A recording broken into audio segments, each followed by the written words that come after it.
Welcome to the Fourth Row Podcast, your exclusive source for 2A basketball.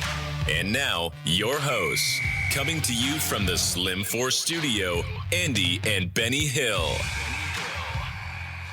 Welcome to the Fourth Row Podcast, the only podcast dedicated solely to 2A basketball here in the warming up state of Utah. I'm your host, Andy Hill. I'm here with the coach, Benny Hill, in the Slim 4 studio, sponsored by Security National. Bingo. As always, we'd like to thank our good friend Chris Jorgensen in the Ephraim office. For any of your mortgage needs, give him a call, 283-3000, turning houses into homes. A couple of reminders about the Fourth Row Podcast. We're still the number one podcast in the state of Utah, 30 weeks running. We like to say we may be the only one, but we're still the number one. We'll take it. It's fun. We'll take the top spot. The audio version of the podcast will release each Monday, with the YouTube version releasing later on in the week sometime. That's safe to say. Sometimes I like that. Sometimes things get busy, and that's the way things go. But for sure, the audio version, always releases either late Sunday night or early Monday morning, and I got a story about that in a second. Make sure to follow us on all of our social media channels at Fourth Row Media. What do we got going on tonight? We have a lot of fun things going on tonight. It's post-Christmas. Yeah. So we've got to do a little holiday wrap-up. I'm kind of starved for basketball, actually. Yeah. It's kind of been a long couple days without any basketball. We've had a little bit on TV, but it hasn't been that exciting. Yeah, a lot of bowl games. Well, we did see that buzzer beater. Yeah, that's true. The Hawaii buzzer beater. That was kind of cool. But tonight, we're going to have a little chit-chat about the first of the season. I talked about earlier in the podcast that basketball is really long, and you almost have two seasons. Mm-hmm. You have your pre-Christmas and then your after Christmas. And sometimes this time of year, I don't know, you just never know. But we're going to recap our first half. We're going to go through the RPI, which is now in week 2, I believe. We're going to go through in our Inside the Numbers segment. We're going to talk about the realignment just briefly. Some changes happening in 2A for sure. Some good, some bad, some ho-hum, same thing. And then we'll wrap up with the most important thing, our Power 5. Yeah. So my interesting story about the podcast releasing, I was sitting at home this morning. First off, it is the day after Christmas. It is. Yesterday would have been our normal day. Yeah, last night. I texted Benny last night, and I got home. We did our Christmas thing and went to church and went over to our mom's house and did our little thing and went home. And I don't know, 6:30, 7 o'clock last night. I'm like, I realized it's Sunday night. It was our podcast night. Anyway, we're a day late. Interesting story about that. I was sitting at home this morning, just trying to get going, trying to decide what was happening at our house. It was pretty quiet. I'm looking at my text right now. It's 9:16 this morning. I get a text from my good friend Duke Randall, and he said, "Hey, hope you had a Merry Christmas. By the way, did you guys release a podcast?" I said, "Funny you should ask. We didn't. Why?" And he said, "Well, I was wondering." He said, "But mainly my dad was wondering because one didn't come out." So our faithful follower. We apologize. To Levon Randall down there in Enterprise. We didn't get your podcast out last night, but here it is. Duke said he was in Cabo on a cruise. I was sleeping in this morning, so I said, well, we'll get it out. Holidays are, like you said, with the two seasons, it almost felt like you have the first season, and then you literally have a week break, and then you start the second season. Yeah, it gets dead. There's no doubt about it. It gets really, really quiet. Everyone gets amped up, and you have those last couple of games before kids get out of school, and then everyone's amped up to get out of school, and it's almost like things just shut down. Mm-hmm. I know we've got a couple games during the break. There's a couple tournaments. I know there's one down in Cedar City and a couple around the state, but for the most part, it's a good break for the kids and coaches and everybody just to spend some time with their families. Yeah, it is. Basketball is long, and when you go through those holiday seasons, there's always for kids and coaches, there's always a stressful time of, which days do we take off? Do we feel pressure? We need to keep practicing so we're sharp when games pick back up. And every mommy's got a family dinner to have their kids to, or maybe they're traveling out of town. So it becomes a stressful time. Some coaches, once that Christmas break hits, some of them just pull the plug and just say, "Hey, we're done until." We fire back up after the new year. Each to their own, but it's been a little quiet. It's been very quiet. It seems like it's been a long time since Gunnison played. Yeah, it's been a while, a couple weeks anyway. so- it feels like. So let's talk about the first half. First half, I would say there was a feeling out period. I think we had some idea of who were going to be the top teams, and we threw out our Power 5. In fact, I'm going to look on my phone, see what our inaugural Power 5 was. Mm-hmm. Let's see what our inaugural one was. I know Kanab was number 1. Kanab number 1, South Sevier 2, Millard 3, Enterprise 4, North Summit 5. That was after the SVC, so that might not have been the actually first week. Yeah, that might have been the first pod. So anyway, we had those teams that we had lined up, and for the most part, those 4 at the top have just kind of shuffled a little bit, not much, but those who we pegged as the top 4 to begin the season with, and they've shown out thus far. Yeah, they have. Yeah, I think all of them. I would say all those different 4 teams at the top have taken different paths to get to where they are. That's what I was going to just write down, but go on with that. I noticed, and I don't know if it's because of the Power 5 or it's different methods in which coaches try to work to prepare their teams in preseason, but I think all of these have taken very different approaches. You look at, I'll use Enterprise. Enterprise, for me, has taken not a slow approach, but they haven't really hit it hard. It appears that Coach Randall hasn't really pushed his guys that hard up to this point. Well, I think probably just at an average pace. They did have a couple games that were canceled that probably slowed. Yeah, that didn't help necessarily. But you look at teams like South Sevier. I mean, they've played a tough schedule. They've went really hard. They've got 3 more games this week. Kanab's got some games this week. Millard's played a tough schedule. A very, very tough schedule. They still got, I think, 2 or 3 more to go. Mm-hmm. Not to be lost. I don't think we had Gunnison in our original Power 5 as a dark horse. We may or may not have. I don't know. Gunnison, you'll see that they pop up in the top 5 of the RPI. We're going to talk about that in a second. Their schedule has been relatively tough too, and it's going to get tougher this week. Yeah, with Manti and Juab on the schedule. So there's teams that have loaded up with 3A competition at the first part of this season. Yeah. So for me, it's been interesting as Benny mentioned.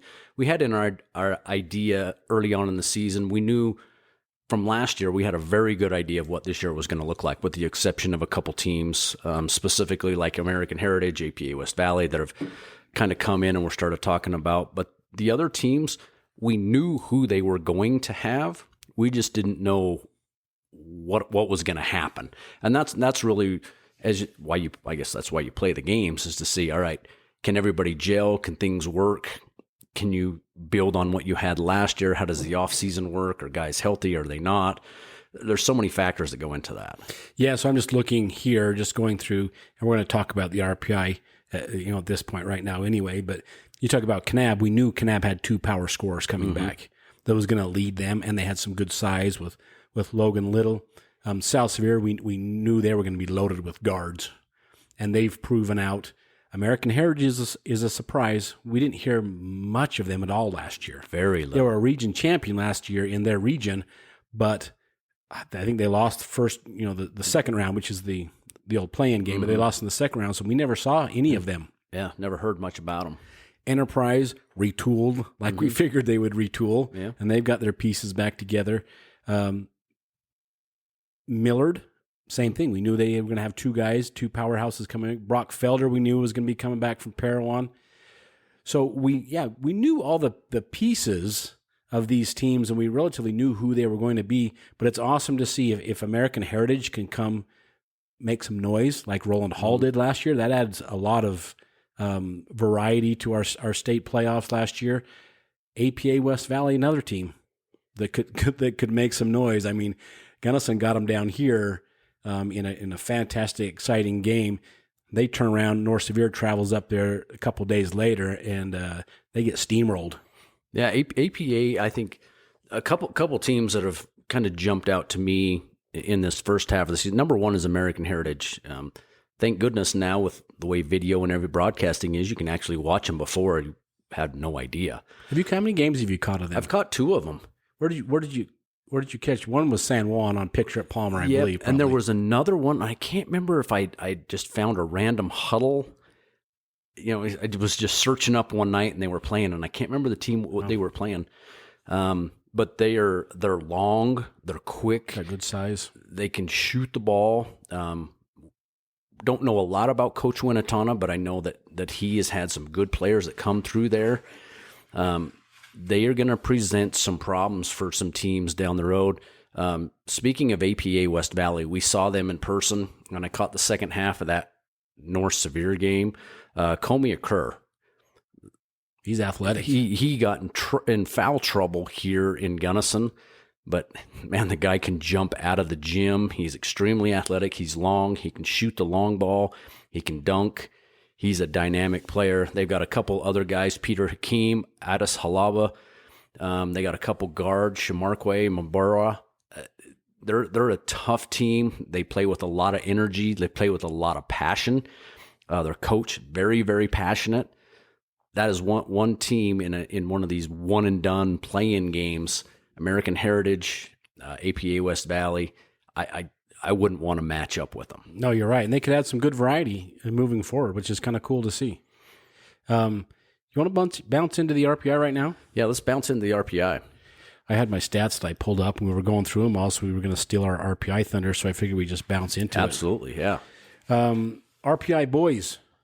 I'll just run down the top 10 here. You tell me if there's anything that shocks you or surprises you. Second week of the RPI. At the top spot, we got the Kanab Cowboys. Number 2, South Sevier Rams. 3, American Heritage Patriots. Number 4, Enterprise. Number 5, the Gunnison Valley Bully Dogs. Number 6, San Juan. 7, Millard. 8, Parowan. 9, APA West Valley. And 10, the Fighting Mel Browns, North Summit Braves. Yes, a couple ones really surprised me. I think the first one, that aside from American Heritage, they had a good jump to the season. So wins are king in the RPI. So they jumped up. They've had some good wins. One thing with American Heritage too, they play in one of those regions where, for all intents and purposes, they should run the tables. They're going to get a lot of wins. I did look them up, and I. Outside of their region, which I think they probably will run the table. Let me find my notes here real quick. They probably will run the table, but they do have coming up, they have Enterprise next week, which is going to be an exciting game. Then they have Rockwell, and then they go Judge, Ben Lomond, RSL, Wasatch Academy. Not consecutively, but they have those 4 plus Enterprise. So they got 5 more quality games that they'll get to prepare them, because it probably won't happen in their region. Yeah. So depending on what happens with those games, I still see them staying in the top 8. Really, the reason why you want to stay in the top 8, you can get a home second round game if you stay in the top 8. Unless the wheels completely fall off, I see them staying in the top 8. The other one that surprised me was San Juan. San Juan hasn't had a great start to the season.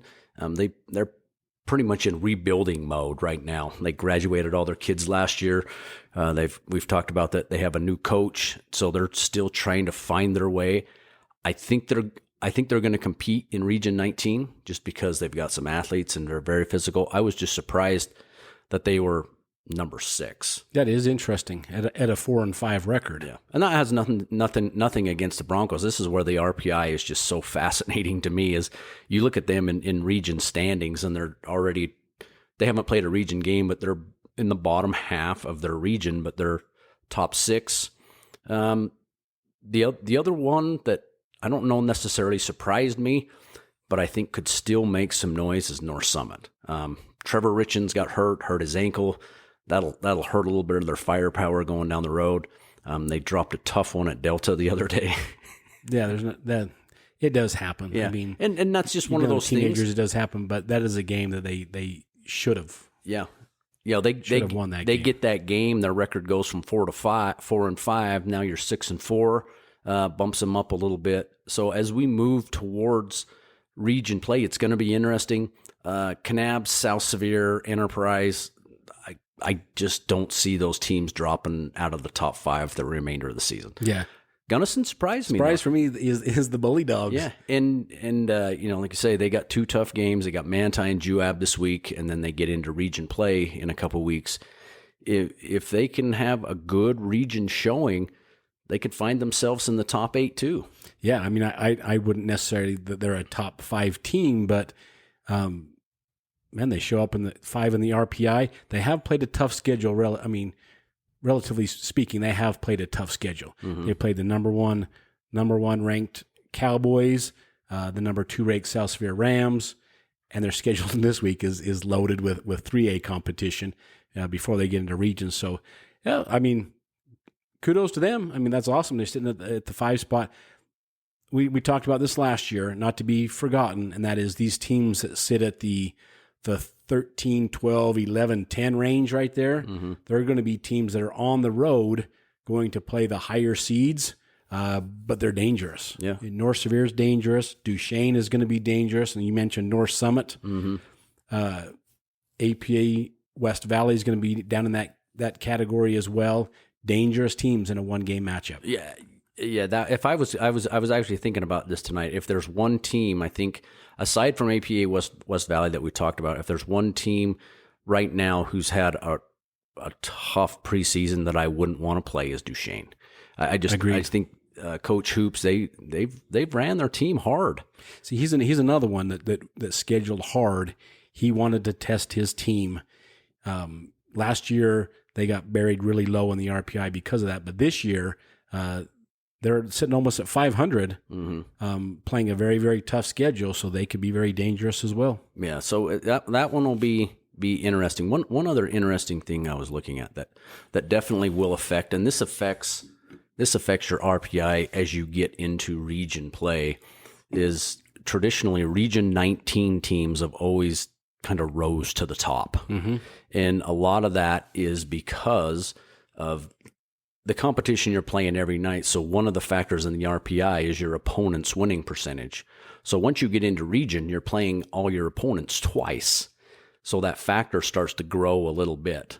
And so when you look at the current overall winning percentages, and this is where where regions start to affect, Region 19 currently, as of today, their winning percentage as a region is about 60%, 61%. You compare that with Region 18, which is 22%, Region 17, which is 30% wins, and our Region 16, is 500 teams. So those factors, those external factors that you can't control, start to go into effect, which is traditionally why you see those Region 19 teams who may not have great records early on. Once they get into region, it helps bump them up. So something to watch. That's something that may hinder American Heritage a little bit once they get into region, because region is traditionally not very strong. So when you're playing teams who don't have winning records, it almost hurts you in the RPI. Even though you're winning, it doesn't help you. Yeah, so I'm looking at, like I said, they've got Enterprise Rockwell on their schedule, Judge Ben Loma. Now, I do not know if the RSL game and the Wasatch Academy game, if those are their travel teams. Now, typically, the travel teams, say, for instance, you play Wasatch Academies, their travel team, those games do not count as games. So it'd be interesting to see how that factors into the RPI. I don't know. That's interesting. But they could still take some losses, but these teams, such higher classifications, Ben Lomond is 4A at least. Right. Judge is 3A, and I don't know how the RSL and Wasatch Academy games fit in there, but as high as they are right now at 3, they will run the table in their region. Oh yeah, for sure. So they will be, for all intents and purposes, they will be a top 5 team. I would say, irregardless. Yeah, and I remember last year I followed this pretty close. Once you get into region play, you don't see a lot of teams that are going to move more than 3 or 4 spots. It just doesn't happen. You can drop down if you start dropping a whole bunch of games, but at this point it becomes very difficult to move up unless you're playing a lot of upper classification games and you're just running the table. Otherwise, you're going to pretty much stay exactly where you're at right now. So that's something to watch as we move down the road. Absolutely. Just real quick on the top 5 in the RPI, just their schedule coming up. On Kanab, most recent game they had was El Capitan down in Colorado City. They got the win on that 78-49. This week they have their Cowboy Classic, which they will play. They have North Severe on their schedule. Then they'll play the winner of Paiute and Richfield, which will be great games for them. Then they open up their region play versus San Juan on January 7th. So those head-to-heads are awesome once you start getting into region. Yeah, it's going to be good. South Severe, they finished their first half of the season with a great win over Duchesne. We watched that one. It was 83-65 win. That was in South Severe. This week, they have Juab on the 28th, followed by Desert Hills and Hurricane. So they got three more, a 3A team in Juab, Desert Hills, and Hurricane 4A. Wow. So Coach Christensen's putting them to the test. American Heritage, we went through their schedule. Enterprise, got some interesting stuff on Enterprise here.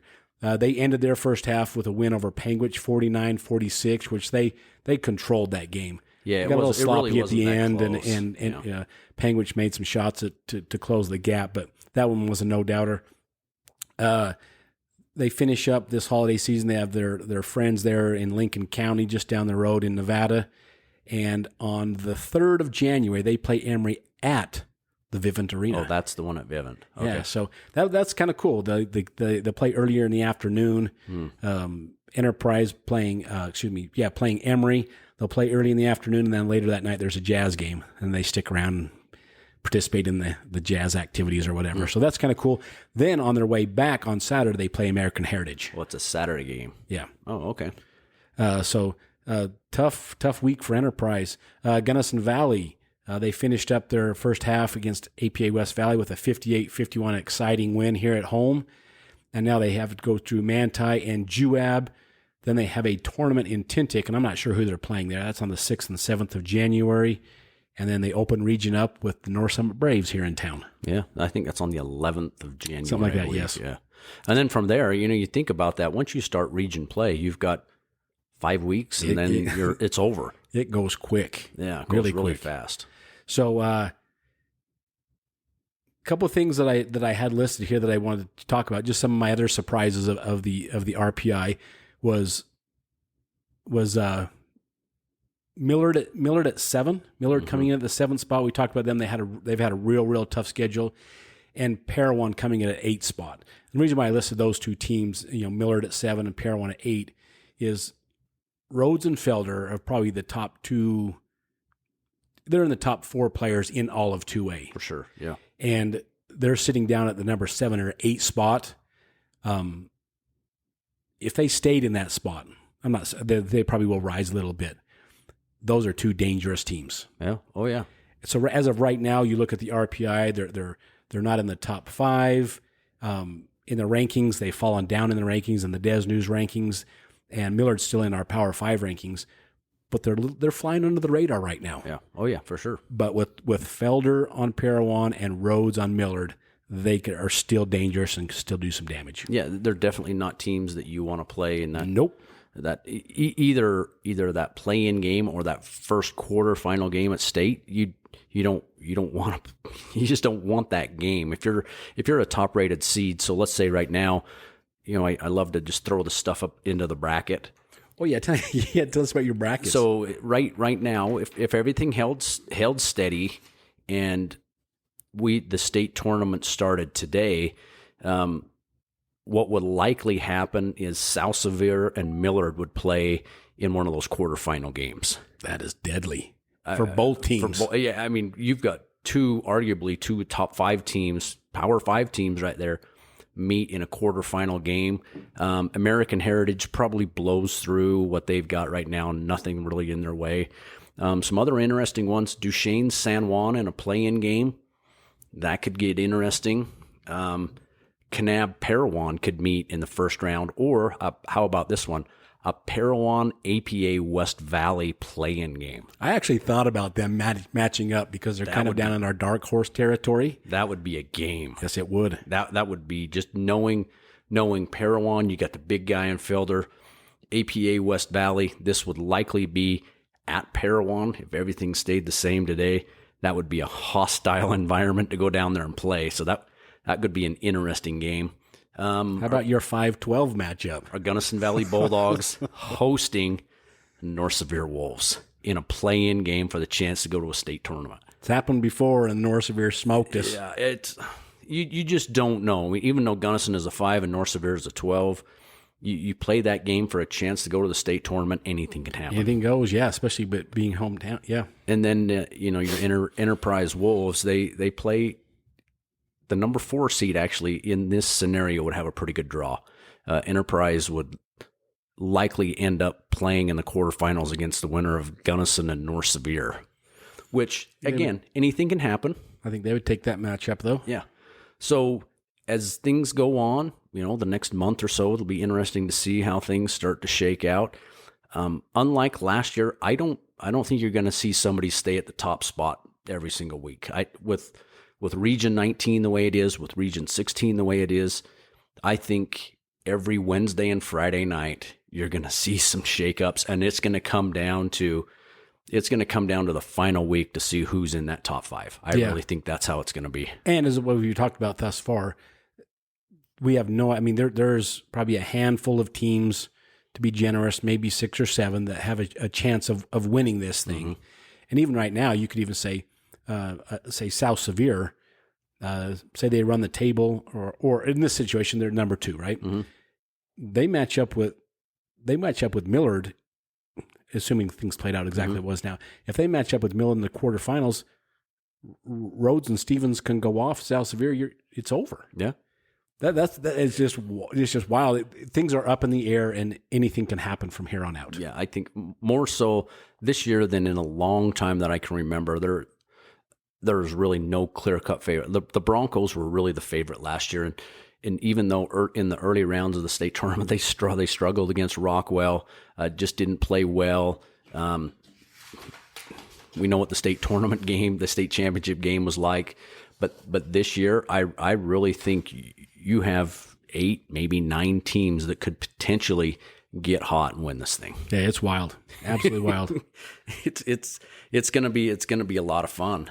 Girls RPI. You want to bounce into that? Yep. Well, let's do it since we are talking about girls. Now, how about having Peyton on the podcast? It's been a lot of fun. It's really opened things up. I think it's challenged us to be a little bit better. We gotten our routine for a long time, so we talked before the pod. It's different. Oh yeah. The dynamic with us is a little bit different than having somebody here. But I have heard nothing but good comments about it. My eyes have been opened and my mind enlightened. There's passionate girls basketball fans. Oh, yeah. They love their girls basketball, and Peyton is passionate as any of them. Mm-hmm. She loves it. So we're very grateful to have her part of the team and add some more variety to what we have to offer here. It's been fantastic. Mm-hmm. It's been great. So the girls RPI. Let's run through the top 10 here. Kanab 1, Beaver 2, South Severe 3, North Severe 4, Duchesne 5, Parowan 6, North Summit 7, American Heritage 8, Draper APA 9, and San Juan 10. Yeah. I think this one's going to be interesting, at least from what we've learned from Peyton, what I've watched. I watched the Kanab North Severe game a couple weeks ago. Kanab's good. It's a different game. It's a different game watching them play. But Kanab is tough. We've got number 1 in boys and girls for Kanab. Beavers, Coach Marshall down there. They've just got a program and it works, and they just do the same thing over and over and over again. They went into North Severe last week and got a big win. South Severe girls program's always good. They're retooling again. Doing well, and North Severe looks tough. They've got Mason back. I looked for them to make a run, and then you start going down Duchesne, Parowan, North Summit. Don't count North Summit out. They're 5-5 right now. They've struggled a little bit in the preseason, but if I know anything about North Summit, they'll find a way. Yeah, they're big time. They're big time players. So when the pressure is on the line, that's when they really perform. You got Jerry Holmes at the helm up there. I would never count them out. So it's going to be interesting because you've got the top you got the top 3 teams, Kanab, Beaver, and South Severe, who are going to beat up on each other once region play starts. And that's going to be a gauntlet to run through. And then you flip that with North Severe, Duchesne, and North Summit beating up on each other. So I think the girls, even though there is a little bit of a clear-cut favorite in Kanab because of what Coach Glover's got going on down there, they've got a solid team. They've got everything they need to do to make a run. But we've seen this before when teams go on this run, they win 10, 15 in a row. It only takes one game. Well, and then the pressure starts building. Go back to it. You talk about 2 seasons here. A team can get really, really hot through Christmas, and then there's this resetting. And I know there's years past. One particular, my good friend Lance Stubbs down at Parowan, one particular year they were 0-10, and I remember having several conversations with him about how things just weren't clicking with his team and things just aren't going well. Christmas break happens. Then you have the second half of the season, and man, they caught fire, and they were in the Final Four. So there's a lot can happen. A lot can happen after this Christmas break. The tough teams and the tough players, they'll rise up. Yeah. And those coaches that want to push their teams and have the ability to push your teams and elevate them to compete, because as it gets on, it's hard. It gets to be a grind as you get into the end of January, 1st of February, but the good coaches will keep their teams fired up. Do you think the RPI has solved the problem that it was looking to solve? I don't know. It gives us something extra to talk about. I don't know. When I say that, I mean, in case people aren't aware, the old days, we use that term, but before you go off of region records, right? So your region record at the end of the season would seed you for the state tournament or your play-in games, versus now where you have a across-the-board RPI where they use this magical formula that in theory is equal to everybody, which it is. It doesn't play favorites. It's just a mathematical formula on what you do. So I think, I guess it is a formula that works, and it does take into account all these other factors that they throw into it. I ultimately think that game competition and head-to-head competition is the best form of it. So logistically, in my opinion, if we're going to have regions, which we do, it's interesting to me that we still have regions, but yet they don't count into anything in the RPI other than strength of schedule. Correct. But really, technically, they don't really apply unless your region is good. So but you have no say in how you get placed in a region. For instance, American Heritage has no say, really. They're in a region that's going to have a low winning percentage. Correct. Nothing they can do about that. My thing is, like they did in the old days, you have your regions which you're placed into. Let's just go off of competition. Let's have region tournaments. However you play in your region tournament, that's your ranking going into the state tournament. Right. That's how it's done everywhere else. So anyway, for the RPI, I guess for the most part, it's this year it seems to be pretty clean. Yeah, it is. I think it's cleaner than it was last year. Couple surprises in there, but again, it's equally weighted across the board. Everybody's treated exactly the same. So when it comes down to that, there's no preferential treatment or anything else. You can't say, well, you play in a weaker region and you won your region championship, so that's not fair. Well, this does take into account that. And ultimately, like you said, you see that play out pretty quick. If teams are legitimate, like last year, I know teams are saying, was Roland Hall real? Are they real? Yeah, they were real. And I think when you see them play in head-to-head competition, then you can see who's the better team. Yeah. You find out pretty quick. And I think that starts to show when you have those first and second round games. The first round games are just blah. But the second round games, if you're good enough to make it through, you make it through. And if you don't, then you go home. Yeah. So I guess, it works, I guess. Yeah, that's it is what we have. So yeah, and I think teams are learning how to work with it. Coaches are learning how to work with it. It's here, so you do the best you can. It's not going to change. I know Region 20, which is the 1A region, they still do a region tournament, but they still have an RPI that seeds you in the state tournament. So it's nice. You can say, technically, yeah, I'm the region champion, and teams still do get a trophy for being a region champion, but there's no bonus points for winning your region. I mean, there was teams last year Kanab was like 4th in the region last year and ended up 3rd of state. So at the end of the day, you got to win.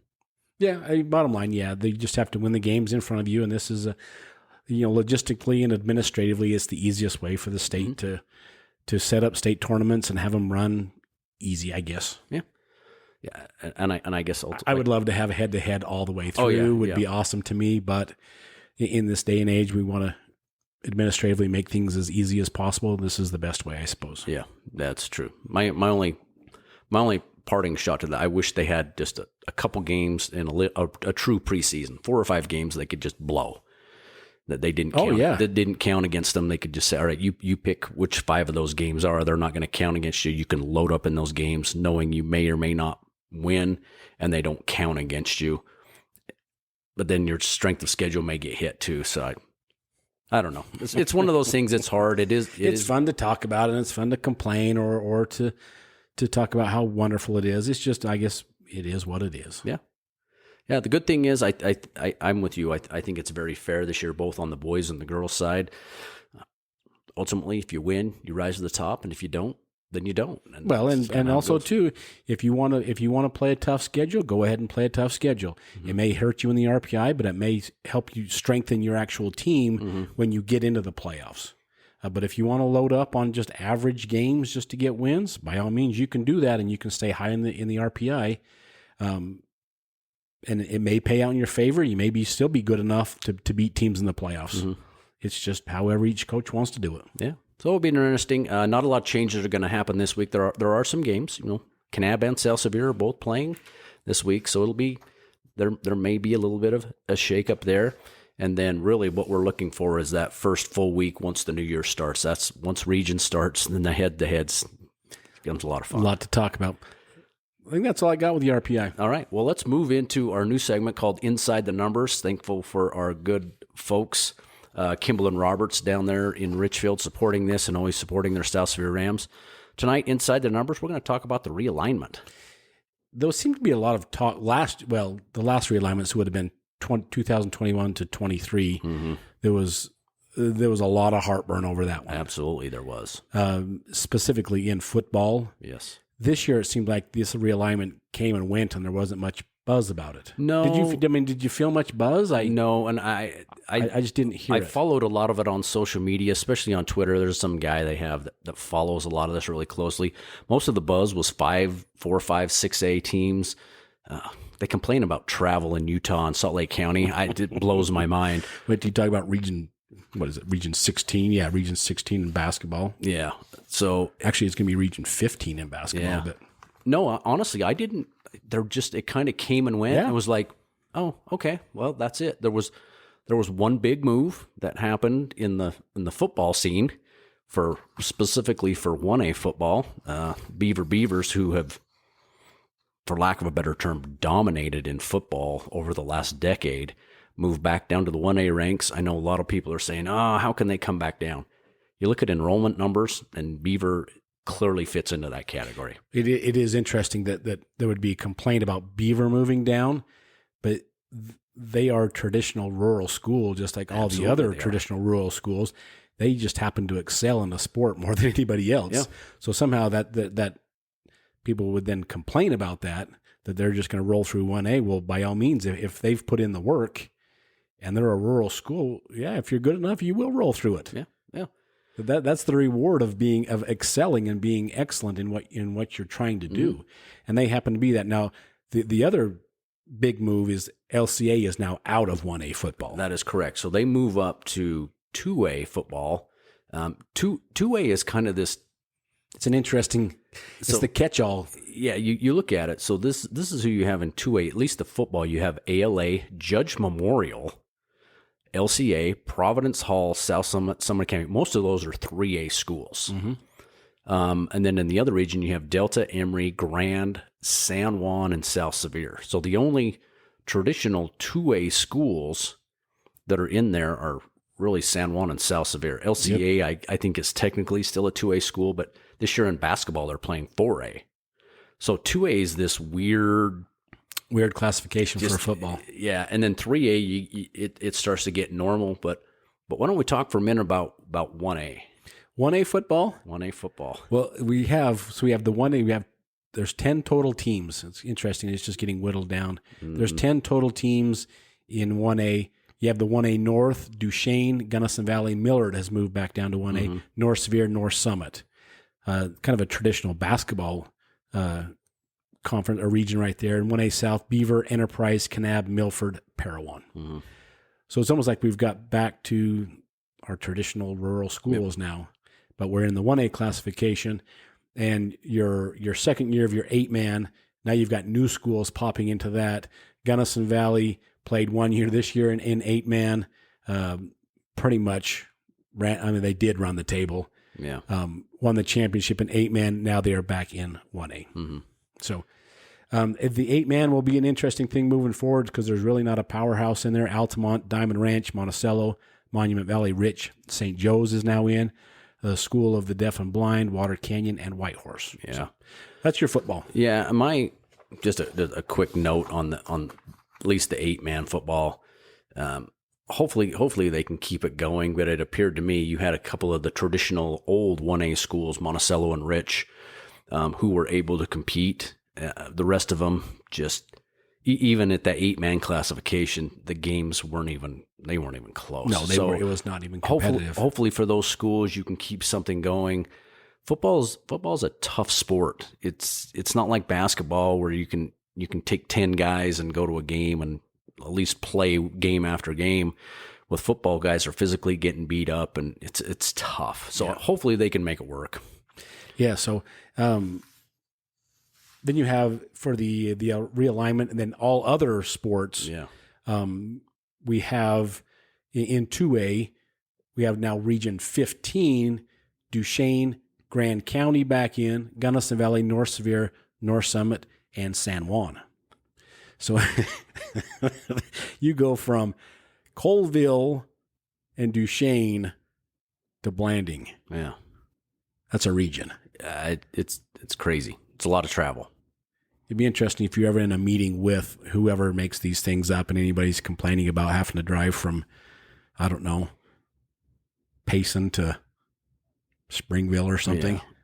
Yeah. It still blows my mind. Even into Salt Lake County. I don't know. I mean, what is that, 6 or 7 hours? Oh, yeah, easy. So we have, that's Region 15. Region 16, we have APA West Valley, Freedom Prep, ICS, which is moving up. Mm-hmm. Merritt Prep, Rockwell, RSL Academy. This would not be their travel team. This would just be an in-school team. Utah Military Camp Williams, Utah Military Hillfield, and Wasatch Academy, and that would be just their in-house team as well. Correct. If they are playing, they haven't been playing in the 2A classification, but if they are, that's what they'll be. It won't be their big-time teams.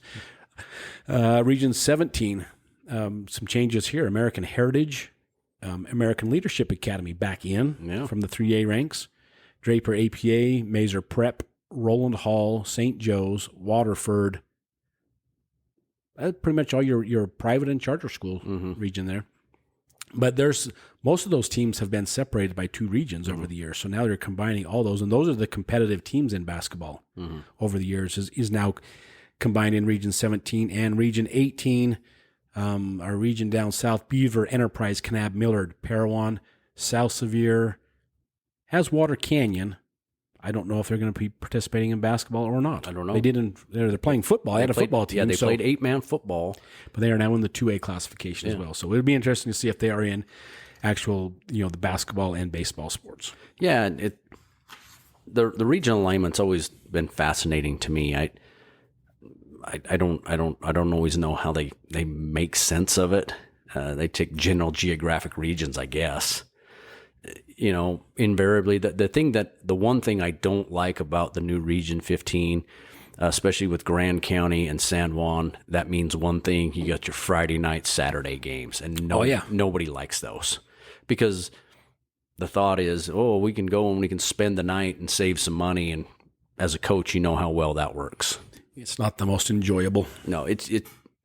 And I guess you look at it on the flip side, it's the way that Grand County and Moab can pull it off, or Grand County and San Juan can pull it off. It's not like they can travel every weekend and on Wednesdays. They just don't have logistically. They can't do that. it would be a headache if they were to try. So I guess it's to accommodate them, and they've got to fit into a region. So they just do the best they can to make it work. Yeah. But that's a lot of driving. Yeah. And interesting enough, though, even when we, a couple years ago when Monticello was in our region, I remember playing a Wednesday night game in Monticello. And Monticello's farther than Moab, not quite as far as Blanding. Yeah. But, and Colville's not much closer than going to Monticello. It's fascinating. Duchesne's a long ways out there. That's the travel region there. But it's interesting for the most part. Same teams. ALA coming back is going to be interesting. Mm-hmm. Traditionally, they've played some good basketball in 3A. They'll put some teams together, so that'll be interesting. Interested to see what Water Canyon does. Like I say, they played 8-man. I don't see much. It seems like I always see them at track meets because of their uniforms. They have some sweet unis, and they got great colors. It's different than others. Yeah, you always know that they're kind of a royal blue and orange. Yes, they are. Kind of a Boise State color almost. Yep. But other than that, you never hear much about Water Canyon. So I'm assuming they're playing basketball, but it'd be interesting to see. But the new region, with at least in Gunnison's region, would be tough. And then Region 17, that's a tough region too. It's going to be for some of those teams. It's going to be that is going to be a. I'm not going to say it's not a powerhouse region like 15 and 18 are, but that is going to be a very, very competitive region. Mm-hmm. Yeah. So exciting things. That's starting next year. So in 2023. Yeah, next season. So look forward for some things. I guess if there's one benefit of the realignment, it does shake it up every 3 years and kind of moves things around. We get to see some different teams. I would like, and we've talked about this, I would like to incorporate some more of those private and charter schools into the traditional regions. And for whatever reason, they've kept them very separate. Yeah, more and more. Yeah, they're starting to really. So if you look at like North Summit and Duchesne, it would absolutely make sense for them to play in a Region 16 or 17. Mm-hmm. I mean, to drive down to Salt Lake County, absolutely. Utah County is half the drive that it is to come down here. Yeah. So and same thing. I think it makes more sense. Well, San Juan and Grand are just kind of in the outer limits out there, but I think it made a little more sense for them to play in the southern region. But you're traveling either way. Yeah, that one's kind of tough. So. But it is what it is. It'd be interesting to be a fly on the wall to see how they really do this stuff. Yeah, no kidding. I don't know. I don't think it has a lot to do with athletics as much as it is of who wants to travel and what's the cost to go and do it. Yeah. Interesting. It is what it is. That's it. All right. Well, with that being said, let's move on to talk about what really matters, and that's the Power 5. The Power 5 this year, as always, will be sponsored by our good friends at Barney Trucking. If you want to drive one of the big, beautiful blue or white truck, the white trucks are sweet now. They used to always just be blue. Yep. And now they're white. Keeping the lights on here in Utah, reach out to them, barneyjobs.com. Our Power 5. Last week, we ended with South Sevier. Well, we'll start at the top here. All right. South Sevier at 6-2 in the number 1 spot. Enterprise 2, Kanab 3, Millard 4, American Heritage 5. Our dark horses, Gunnison Valley Bully Dogs, and North Sevier. That's how we ended up. Actually, that was 2 weeks ago. Mm-hmm. Is that right? No, last week. Last week. That was last week. So since then, not much has changed other than we got to change to a dark horse. A dark horse. Yes. Sorry. That was the one change. North Sevier was our dark horse. They went up to APA West Valley with a matchup, and the APA West Valley Eagles were very dominant. Mm-hmm. They're tough. They're a tough team. I got a text from Peyton actually and said that things weren't going so well, and that APA West Valley had dunked several times. And the only good news about the game is they might be on some form of KSL top 5 plays by getting dunked on. I watched most of the second half, and I think Kerr had at least 3 dunks. And he's a good player. When he's going downhill, he's going downhill. He's got good size and he can jump. Yeah, they are a tough team. They're a young team. They've got 1 senior on their team. So if they can keep their team together, which traditionally they have, I know we hear a lot one of the things we try to do is squelch rumors that are out there, and probably the biggest thing we hear is private and charter schools. And it's been interesting to talk to their coaches over the years. APA West Valley is one of those where the kids come back every year. So these kids, I looked at the roster last year. These kids were there last year, and they were there the year before. So Halaba, I believe, is their only senior. He's a good kind of a long, streaky player. Didn't do a lot against Gunnison, but Okur is a junior, and then you got a bunch of freshmen that play. APA West Valley is a scary team. Yeah, absolutely. They're going to come in as one of our dark horse teams. Gunnison Valley is going to stay as a dark horse. So just run through our Power 5 for this week going into the new year. South Sevier 1, Enterprise 2, Kanab 3, Millard 4, American Heritage 5. Yeah. And again, the rule, one of our rules of the Power 5 is who's playing the hottest right now. This isn't like your traditional, hey, let's rank them 1 through 5. We're saying who is the hottest team if the state tournament started together. And I think we all agree South Sevier is playing as good a basketball as anybody right now. They are solid. And they've done, they're going to have a huge test this week. In fact, all these teams they're going to have big tests this week. So we might have a little shakeup in our Power 5, which will be cool and awesome because South Sevier's got big matchups. Enterprise, Kanab has they have North Sevier and then either a Paiute or a Richfield to end the week, which is great competition. Millard, I need to look at their schedule. I know they have a tough schedule. I don't know. I didn't list them. Maybe you can look at that real quick. For the remainder of the week, they're loaded. And American Heritage has, for sure, Enterprise coming up on their schedule. So, Gunnison Valley, they're loaded. So there's going to be some great games, to see where these top Power 5 teams and dark horses finish this week. Yeah, for sure. Just looking up Millard's what schedule they got going on here right now. I know they're down south. So oh yeah, so this Wednesday, Parowan at Millard, and then Thursday Millard at Canyon View, and then on Friday they play San Juan. Yeah, and then in addition to that, right when they come back from the break, they've got South Summit. Yeah, so Coach Rhodes, he says he wants to just kind of fly under the radar, but yet he's out here playing the toughest schedule in 2A. Yeah, bless his heart. But I do think Millard's one of those teams that they have played really tough. When they get into region play, I do believe they're going to be ready to go.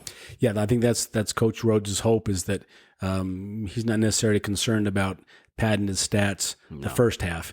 He wants to be playing deep into February on that last weekend. So he's putting his team through it. So that would be our boys' Power 5. Right. Girls' Power 5. Last week we had, find my sheet here real quick. By the way, Peyton's been pretty spot on her rankings versus the RPI. Good. She's dialed in. And that's why we wanted to have her come on. So last week we had Kanab 1, South Sevier 2, Beaver 3, North Sevier 4, Duchesne, and then North Summit 5. Duchesne was a dark horse, and Draper APA was a dark horse. So we are going to leave the Power 5 the same this week. Yep. We gave Peyton the week off. Yeah, I will enjoy her Christmas break. You look at the RPI compared to her Power 5 before it ever came out. It was spot on. Mm-hmm. Absolutely. And she, after the first week, she moved some teams around. Somebody that sat close to the game gets it. You get it after a while. You're like, all right. Kanab was the obvious choice to talk about, but she spoke very highly of Beaver the very first week. She did. And sure enough, Beaver's been winning big-time games. Yep, they have. So it'd be interesting to see as they get through. I don't see a lot of girls tournaments over the breaks. That's true. I don't know why there is. Traditionally, there's a lot of boys tournaments, but I don't see a lot of girls tournaments. I wonder if they just take the break. Maybe they just take the break off. Maybe they're the smart ones and just take the break off. enjoy the vacation. Enjoy the Christmas time. Yeah, it could be. Yeah.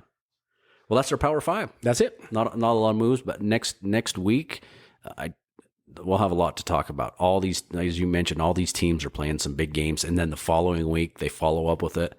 The first full week after the New Year is when we start into region play, and by then it's going to be crazy. That's when I got the laptop here, the phone here, the desktop here, and the TV over here watching games. It's going to be wild.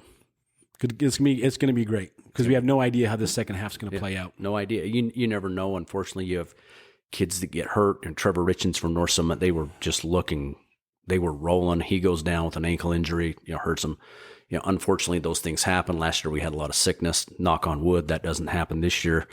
But you just don't. That's why you play the games. You can't script it. You just got to go out and play the games. Yeah. So I'm looking forward to how all this shakes out. How these top players rise to the top, and it's going to be a fun next 2 months. Yep. As we get ready to close for tonight, let's talk about our G-Telco wrap-up for tonight. As always, sponsored by the Sanders family here in Gunnison, giving us some fantastic internet that we're always broadcasting from, providing telephone service here for over 100 years in the Gunnison Valley. Let's talk about what to expect in the second half this year. The second half, what I'm excited about is to see, it seemed like last year too, we knew what teams were going to be really good. We also knew what players were the top 15, 20 players. Mm-hmm. This year we have a good sense of maybe a top 10, but there's a whole nother level of players that we don't know or haven't shown out yet. Mm-hmm. That's what I'm excited to see is what players and from what teams really rise to the top and have great region play and show out in the state tournament. Mm-hmm. Because like you said, the script hasn't been written. So I'm excited to see what players and teams can elevate themselves going forward. Yeah. So for me, I'm looking to see specifically for the RPI who can stay in that top 8. As we've learned year over year, that 8's really that cutoff to stay at a home play-in game. I think that's critical. You can go on the road. Gunnison went on the road a couple years ago, down to Kanab. We wanted to get in the state tournament. But it's not what you want to do, but it certainly can be done. So that's one thing I'm looking for. I'm also looking to see, specifically in Region 16, I'm looking to see who's going to come out and really throw the first punch in Region 16. Millard's kind of been our preseason favorite in that region, but right now, I don't know. You're right. That is a great point. It could be any of them. I know Duchesne wants to be the powerhouse. Mm-hmm. Gunnison's making a bid to make some noise, so that is a great point. Yeah, I think that's going to be Region 19. I have no idea. You're gonna have a state tournament, a play-in atmosphere every night. Beaver's still a little bit off in that region. San Juan's down a little bit, but even with that being said, going to play, Beaver's getting a little bit better. They won a couple games. Going into Beaver's a tough place to play. Oh yeah. So every team's going to have to go to Beaver in that region. Every team's going to have to go to Blanding in that region. And so it's going to be interesting. I don't think in Region 16, I'll say this, I think in Region 16 or 19, I don't think any team gets through undefeated in region. I just don't think it's... I would be very shocked if they It's going to be very, very tough. Mm-hmm. But I think that will say a lot about how we get down. And then I'm interested to see what American Heritage and APA West Valley do the second half of the season. Great points. Once they get into region, their schedule almost lightens up a little bit. So it's going to be, I think it's going to be hard to keep them really fine-tuned. But those are some teams that they could be scary down the road. So some things I'm watching for down the road. Absolutely. And plus, if they finish high in the RPI and they get home sites, it's... Unless it's a Duchesne or a North Summit, you've got teams that are going to be traveling from the south up there. They play a style of basketball different than what's played in 16 and 19. So those make for tough games. Mm-hmm. So in American Heritage, I think you mentioned this before, they have a great facility. They've got a great team, great coach.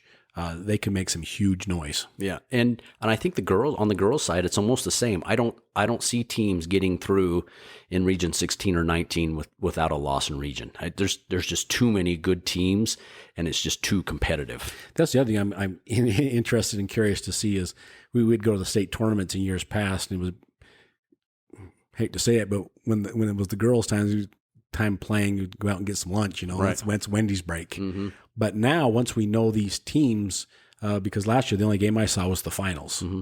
and that was an absolutely fantastic game between Kanab and South Sevier. But now I have a rooting interest to go see who's playing in the girls. Yeah, yeah. So it's gonna be fun. You see a lot of parents that have kids on both teams, and a lot of things going on, and bringing Peyton on, I think, brings a whole new level to what we're doing and bringing everybody together. So we appreciate that. Any other parting thoughts for tonight? No, other than I love the holidays, but I just like to get them over with and get back to the normal routine. Yeah, no, I hear you. It's a weird time. It's a fun time. It's fun, but it is a things are just not the same. Routines are good. It's like having summer break. You just say, I can't wait till the kids get back in school, so we have a routine. It's just getting through New Year's, and then it's like game on. Yeah. So that's my only parting shot. I'd like to just get back to norm. Yeah, it's but Christmas was nice. Christmas is nice. It's always a good break. Good to spend time with our family and friends and everybody else. Absolutely. Well, we appreciate you being with us tonight. So for the Coach Benny, for the Fourth Row, I'm your host, Andy Hill, and we're out. Thank you for spending your time with the Fourth Row. For more information, check out our website at fourthrowmedia.com or send us a message through any of our social media channels.